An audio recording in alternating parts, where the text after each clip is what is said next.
first of all, I just want to tip my hat to Eastern New Mexico. Coach Siegler does a great job. We've known each other. We've been in this league for a long time. We've had a lot of battles, and I thought their guys really competed. Every time we played these guys, it's been a 2-point game, and it's come down to the final possession.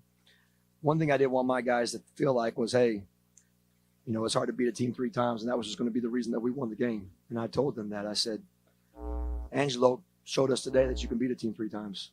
So it's not enough just to say, hey, it's our turn. We had to go out there and we had to fight, and we talked about being the tougher team and playing harder than Eastern New Mexico, but give those guys a lot of credit. Like I said before, Coach Siegler had their guys ready to play, and I'm just really proud of my guys for not quitting. I'm really proud of my guys when that adversity hit, when we were down 11 with about 8 minutes to go. We called a timeout. It was a pretty heated exchange about not giving up and about, you know, keeping playing hard, and I thought they responded. And from there on, I thought we really showed our will. Randall, got to ask you, the last shot there, something you wanted? Was it how did it all come about, and what was going through your head? First, I would like to thank Coach Chris for believing in me to call that play. And actually, really, what was going through my head at the time really was just trying to do what I had to do to, you know, for a win for the team. I'm glad I hit that shot, honestly. By the way, that play was give the ball to Broddie and everybody get out of the way. So that was well thought out. Jesse, you had 17 points, 9 rebounds, 1 shy of a double-double, but 4 big block shots. And I know the action was heavy inside. You play a big part in the inside game. Tell us about the game from your standpoint.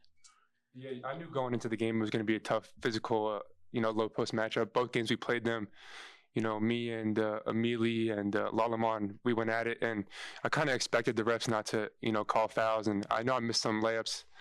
I think I could just be more composed, shot fake, gather myself, and go up strong. But we knew it was going to be a battle, and, glory to God that we could pull this out. Questions for the Texans?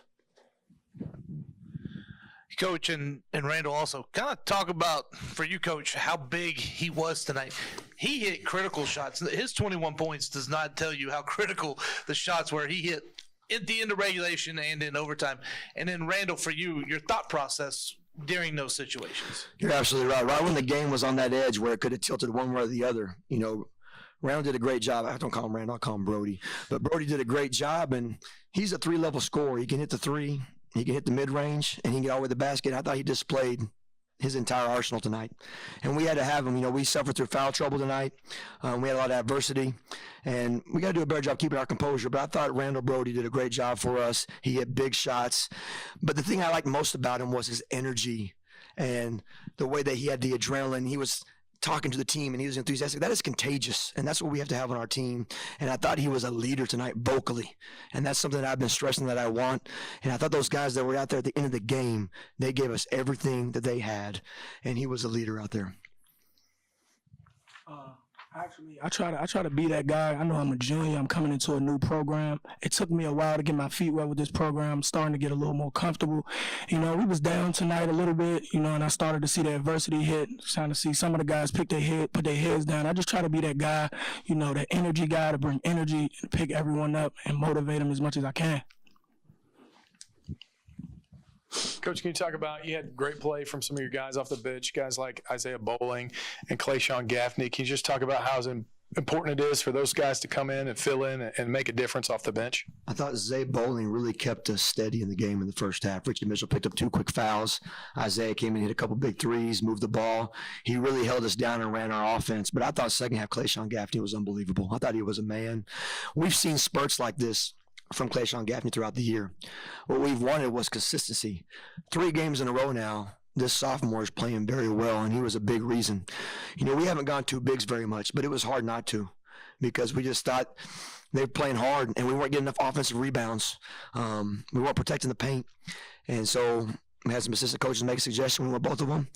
And once they got in there, I thought they fed well off of each other. But Clayshawn was a huge spark. He was a huge catalyst. He was either getting rebounds, blocking huge shots, or finishing inside. And our bench was big tonight. Coach, you touched on it a little bit in your opening statement, but just a little bit more.